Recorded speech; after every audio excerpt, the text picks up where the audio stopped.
Straight up 4 o'clock here on Sports Talk 790 and Space City Home Network. As promised, let's bring him in. Chandler Rome of The Athletic joining us live from the MLB Winter Meetings, GM Meetings in San Antonio. Chandler, first and foremost, how did they come to San Antonio? And secondly, how much do you love going to the Riverwalk there? Do you want the honest story of how they got to San Antonio? I kind of do. So last year they were in Arizona, and they were supposed to be back in Arizona again this year.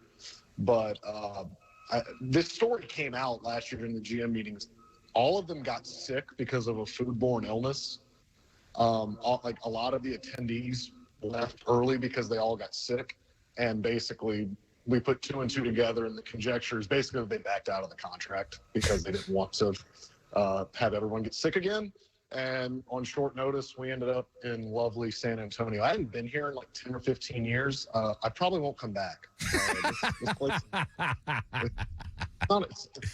it's not a dump, but it's not fun. Rockets playing the Spurs tonight, by the way, on Sports Talk 790 and Space City Home Network. They'll be in Houston, which is not a dump. But, yeah, let's get to the meat of the matter. And Alex Bregman, I've asked you this on the air. I've asked you this off the air. Do you feel any differently one way or the other, having talked to Dana Brown, having talked to Scott Boras, and that whole situation? Because, you know, to hear the Astros and Dana Brown say it, it's priorities 1 through 10 this offseason. Yeah, I mean, they have to say that. Like, Dana has to say that. And as I kind of wrote yesterday, you heard this with Correa. You heard this with Springer. Like, you heard, like, oh, that's our priority. We want him to be re-signed. I do think that just having talked to Dana as much as I have, just in his public comments and how he is, like, he won't lie. And I don't think he's lying here in that they think they have a serious shot of getting this done. But I think what Scott Boras said today kind of rings true, that the Astros are aware, and I think I'm using his direct quote, that the Astros are aware that this is a very healthy market for Bregman. The translation of that is they're going to have to pay up. Like, this is not going to be a situation where the market falls apart and he just kind of goes back to Houston because it's the easiest thing. Like, I think there are a lot of interested teams. The fact that, you know, I had written this in September, but it got kind of circulated today, that he is willing to play second base. He's willing to move off of third, and that increases how many teams are available, how many teams could court him. And then, you know, you look at, there's a couple things that make the Astros pursuit a little more interesting. You know, they have no one behind him to come and take third base. I mean, I don't mean to pile on Shea Whitcomb, but I mean, you saw what happened after Alex Bregman's last regular season game at Minute Maid Park when Shea Whitcomb got in there. I mean, that was a bad game for him, but it's just not, he's not the future. Zach Zenzo was talked about a ton yesterday. They view him as, you know, first base, left field future. Bryce Matthews had a pretty awful stint in AAA to end last year, and a lot of scouts don't really view him as a third baseman. They view him maybe more as a center fielder, second baseman. And then the free agent market behind Bregman at third base is non-existent. I mean, you're looking, if Bregman goes elsewhere, you're looking at Gio Urshela. You're looking at just kind of guys that don't move the needle a ton, which is why I found it very interesting yesterday that when Dana was asked, you know, as you guys are planning contingencies, like, if Bregman signs elsewhere, he basically said, we haven't planned for that. Like, we're not planning for him to sign elsewhere. That at first I thought that was misguided, just to not have the plans out. But I think it does speak to the fact that they really think they have a shot here, and they think that they're going to be able to get him. Well, 2 things I need to ask after those comments. One is, I don't even know if it's a question. It's probably more rhetorical. I can't imagine a team thinking the best scenario for adding Bregman is to take the best fielding third baseman in the game and move him to second so their lesser fielding third baseman can stay there versus finding somebody else to play second so he can utilize the fact that he's the best in the business at what he does down there. My question is, you and The Athletic have a really, I think, interesting article, Tim Britton, on the projections and the salaries and where we think things might be. And I know there's guesswork involved, but with a likely robust market, and clearly there's some dominoes that maybe you need to fall first, especially even in the Boras camp with Juan Soto, et cetera. What range do you think is realistic that other teams might be willing to go into? Because there are a bunch of other teams that are less afraid of longer terms and maybe less afraid of higher dollars, maybe not higher AAV, but higher dollars versus the Astros. And I know that question was asked of them about how willing might the Astros be from moving away with what's been a clear plan of limitation on years, limitation on dollars. What do you think the market, the numbers are that other teams would be willing to offer Bregman? Yeah, I don't want to give everything away, because everyone should subscribe to The Athletic because it's a great publication. But Tim Britton, his contract projections, which he's usually dead on. He had Alex Bregman at 7 years, $9 million.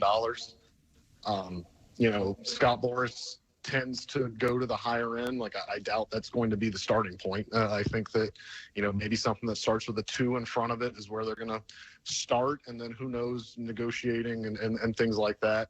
The second base thing, I think if Bregman had his druthers, he'd play third base. I mean, it's obviously what he's really good at. But also, I think the other thing, and I wrote this after the World Series, the Astros, I think Bregman wants to win. And I know that sounds cliche, and every free agent says this, but Bregman cares a lot more about winning, I think, than money and years. Now, look, money and years are going to matter. He wants the big contract, obviously, as he should. He's earned this right to go to free agency, but I don't think he wants to go somewhere and tether himself to a situation where within 1 or 2 years you look at it and the thing is in ruins and they have to rebuild and tear down. I'm not saying that's where the Astros are at, but I had a little bit of selling to him as to what they're going to do to keep this window open, because they have one of the worst farm systems in baseball. They've got Kyle Tucker and Framber Valdez that are going to be free agents after next year. And then something that Dana Brown said yesterday that if I was Kyle Tucker's representative, I would have read it and got very upset. He said, we're probably not in the market of doing multiple 7-year deals or multiple 8-year deals. Well, if you give Bregman one of those, then I guess that means you're already sizing off that you're not going to sign Kyle Tucker. So I think there's a lot in play here. I think just on its face, looking at 7 for 189, if that is just using Tim's projection, I think that is a thing that the Astros would do. I think that's reasonable for them. I mean, they offered Carlos Correa, 5 for 160 in his exclusive negotiating period. Obviously, this is more, but they've been willing to go that route. But Jim Crane's going to have to go longer than 6 years. He's going to have to go guarantee an amount of money he never has before. And I think that's the biggest thing here. Can Dana Brown convince Jim Crane that that's the right thing to do? Or is it the right thing to do? Do they have other plans up their sleeve to keep this thing open? So there's a lot of kind of unknowns, but I think, they've made no mistake that he is their biggest priority. And everything I've heard and been indicated to me is that they are making a pretty serious pursuit. What is Justin Verlander at this point in his career, and what are the chances that they come to an agreement in that area based on the fact that I would assume if he comes back to the Astros for whatever role that would be, it would be an extremely much lower price tag? Well, yeah, I mean, he's not going to make, his last contract, he was making $43 million a year. He's not going to be making $43 million in this contract. As long as Jim Crane's involved, you never rule out the Astros with Justin Verlander. Jim Crane and Justin Verlander are very close. Jim Crane basically himself had a hand in his last contract with the Astros and orchestrating the trade from the Mets. So as long as Jim has some say, then I'll never rule it out. I don't see a fit personally. I don't know that he's kind of what they need. I think they do need a starter. I think they need kind of a stabilizing innings eater, kind of a veteran guy. And, if this was last year, the year before, I would say that Verlander could be that guy. But, with the injuries and with kind of how his season ended last year, you do kind of wonder if he's on the tail end of his career. I don't know. I would never doubt him. He's defied time. He's defied age. He's defied logic. I probably put it on the outside looking in that the Astros come to an agreement with him. But again, if Jim is involved, then you can never rule it out. Real quickly here, if you could, and I know it's a little difficult, especially at this point of the offseason, is there a name or two or three on the lower end, salary-wise, that you think might make some sense that are free agents that the Astros could be interested in? And again, we are just about up against it, Chandler. I mean, I think it all depends on what Bregman does. Like, if they re-sign Bregman, then I don't think they're going to go get a first baseman.